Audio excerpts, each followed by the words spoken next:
Presto.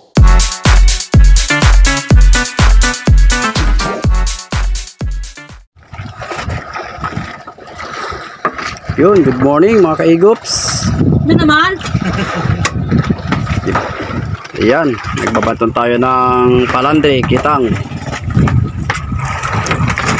Tiyaga tayo sa mga maliliit na burubuto at wala pang kain ang tuna.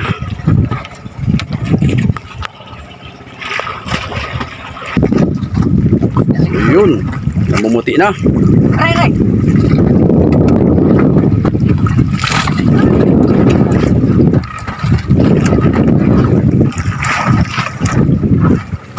Ayan mga kaigops, oh. Unang salpak. So hindi pa rin nagbabago ang silig, current dito sa Pacific. Kaya mo lang. Kaya mo lang yan ay. Kung kayo sasabit-sabit yan pag nahuli mo yun. Ay, oo, nanginginain mo. Kaya mo lang. Klase na yung muti.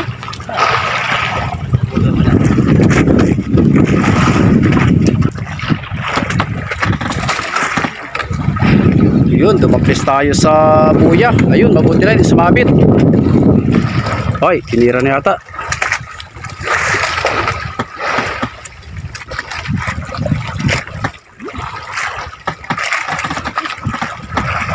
Namumuti guys.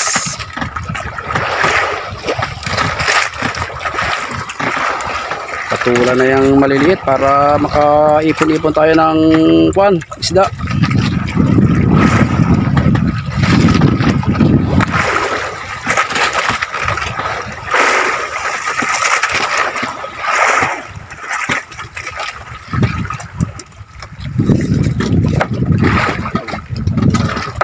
Sumabid.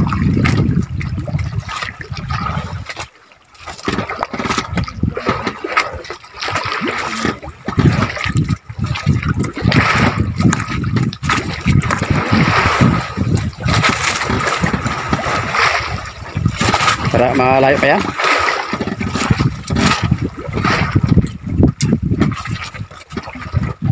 Yun, arriba uli mga kaigops. Abang-abang na lang at hindi pa nalabas ang araw.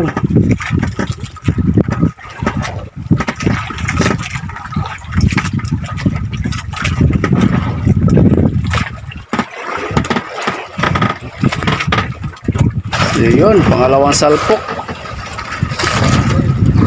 Madalang. Pang unang palan talaga, unang simbada lang mga kaigops.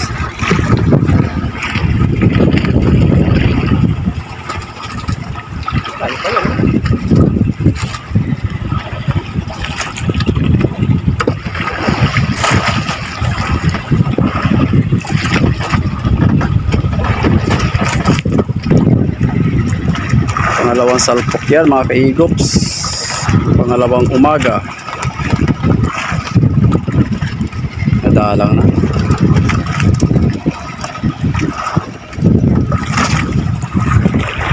Daming laman ang spot na ito mga guys. So tingnan nyo yan, oh.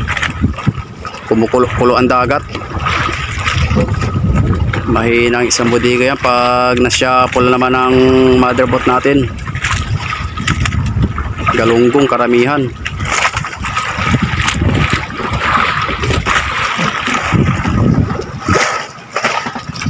Madalang ng kain sa umaga lang, oh. Dito pa isda sa una, no? Halos napapaikutan tayo ng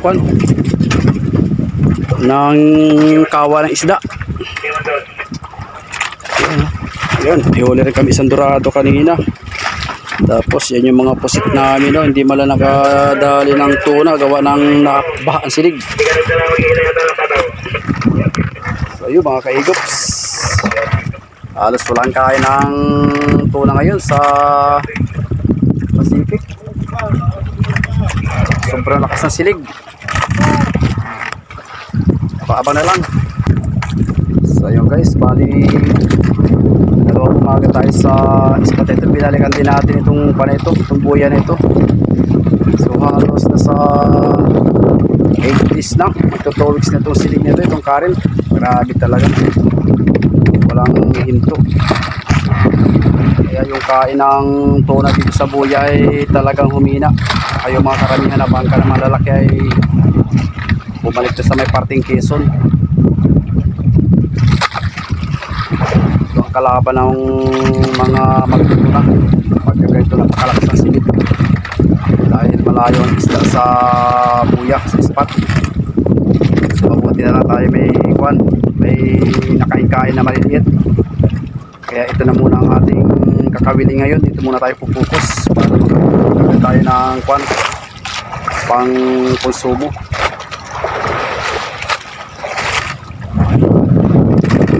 Nandun pa yung mga kasama ko. So ayan, hanggang sa susunod mga ka-Egops. Maraming salamat sa inyong pagsubaybay, sa mga viewers natin, tsaka sa mga solid ka-Egops. Shoutout sa lahat. Best naman paki-like, i-share, pindot na rin ang notification bell para updated kayo sa mga video na ating i-upload dito. Hanggang sa susunod ka-Egops, more power at medyo mahaba-haba pa ating adventure sa Pacific. God bless you guys, good morning. Ayan o, napapalibutan tayo ng kawa ng galunggong tsaka burubuto.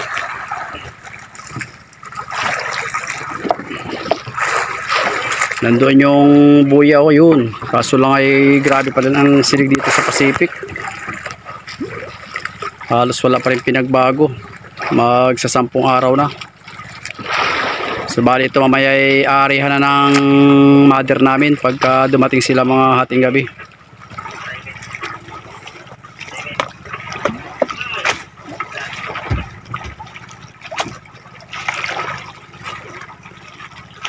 Pag ito na sureball ang isdang ito, mahina isang budiga. Lawak ng gipo ng galunggong.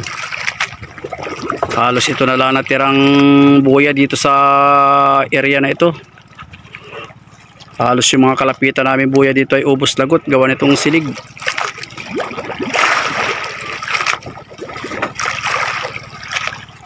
Sa tapat tayo ng Isla Tordel. Ayan.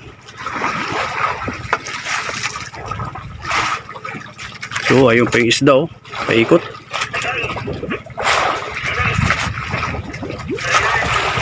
Bali 3 days na tayo dito sa laot, hindi pa tayo pinagpala sa tuna.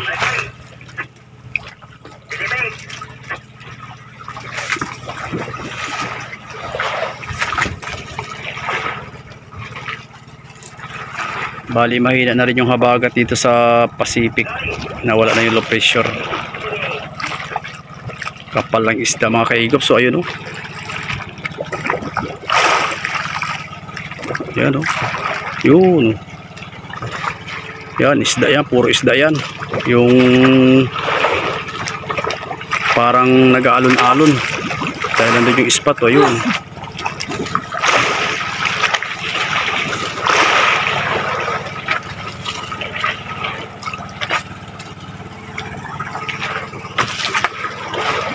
Kaya may buhay-buhay pa kaming pusit. Hindi man lang nakadali ang pusit ng bariles. Oh, yan oh. Tapos nandito pa sa unahan yung gipaw ng mga tulingan.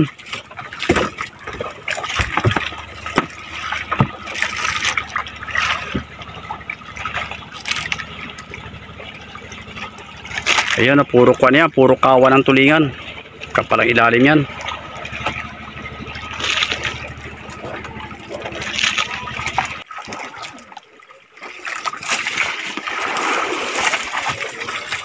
Hindi pa tayo nakakadakba ng tuna.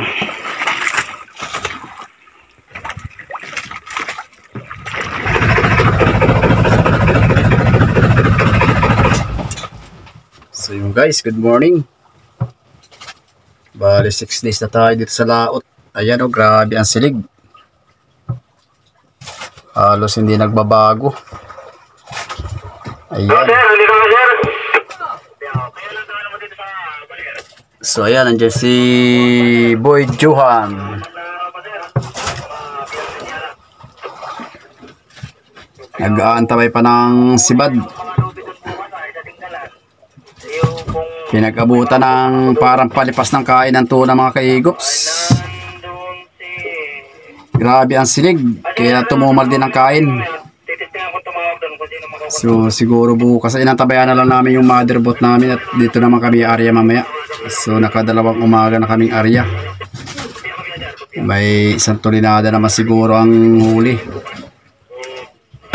So ganito lang talaga ang buhay dito sa laot mga kaigops. Talagang may pagkakataon talaga na kahit nandyan ang isda, talagang ayaw sumibad, ayaw kumain. Yung mga tuna naman ay halos patalon-talon lang sa unahan ng buya, kaso nga lang ay malakas ang silig.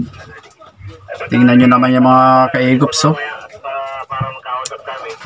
Halos kulang lumubog na yung buya.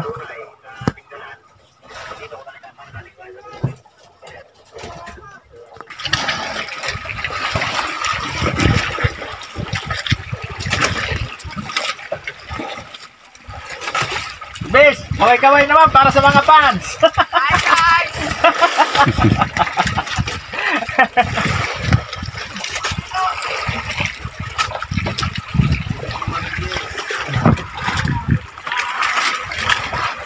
Nagpulo na po mga kaigops at walang sibad. Tulog na naman maghapon.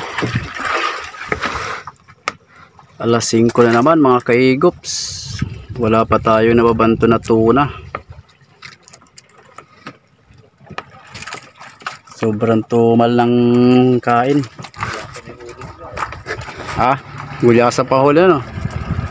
So ayun si Boy Johan. Bali nagpang-abot kami dito sa buya na ito. So, bumaba tayo ng 10 milya galing doon sa laot. Bali na sa 27 nautical miles na lang yung baler. So yan yung buya na pinagkakawilan natin. Dito tayo umaariba. Patalon-talon yung mga burubuto.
Wow, kapugoyan na.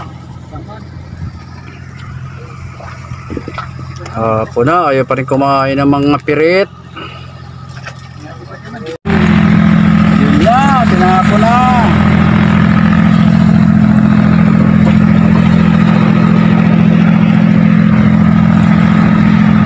Sana makita ng tuna. Kanina pa ariba ng ariba, di mala makatagis. Patsagaan mga kaigops talaga dito sa Pacific. Maghapong ka ariba-ariba, wala pa rin natsatsambahan na tuna.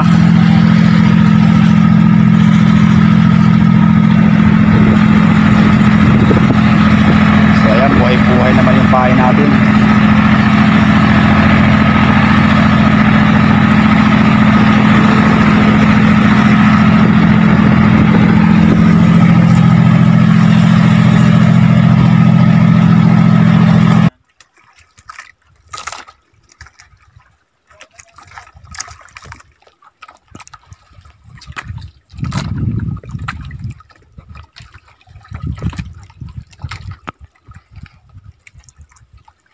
wala pa rin humihikit.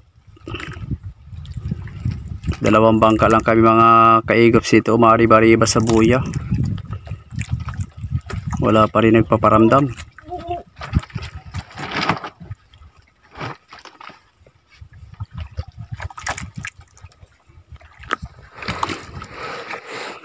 So bali doon yung motherboard natin sa kabilang buya yun.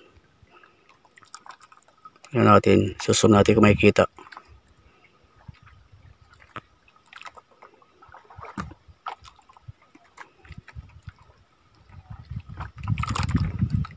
Malayo. So nandiyan yung istatordil oh. Yan.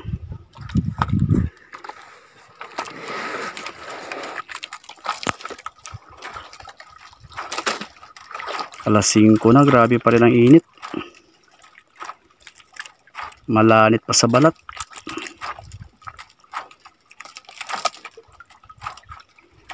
Kalmada sa Pacific.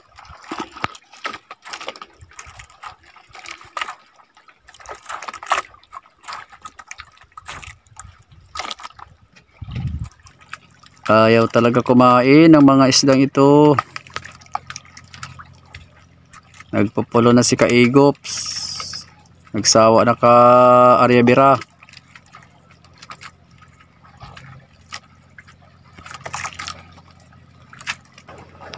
Nandiyan lang mga isda mga Kaigops. So, patalon-talon lang. Ayan o. Pag ayaw talaga nila, ayaw kumain. Hindi mapilit. Arriba na naman si Boy Johan. Kalmada talaga dito ngayon sa Pacific Ocean. Baltaw na rin si Boy Johan. Ubos na ang kargadang bato.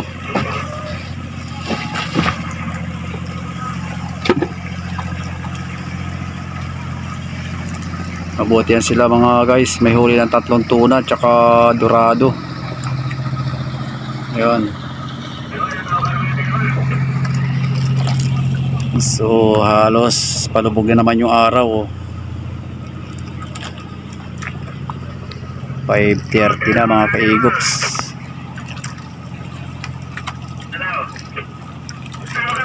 Magantabay tayo mamaya pagkitang baka kumain ito mga maliliit na isda. Kikitangin natin mamaya na yung kawil ay 120 piraso. Abang-abang na lang.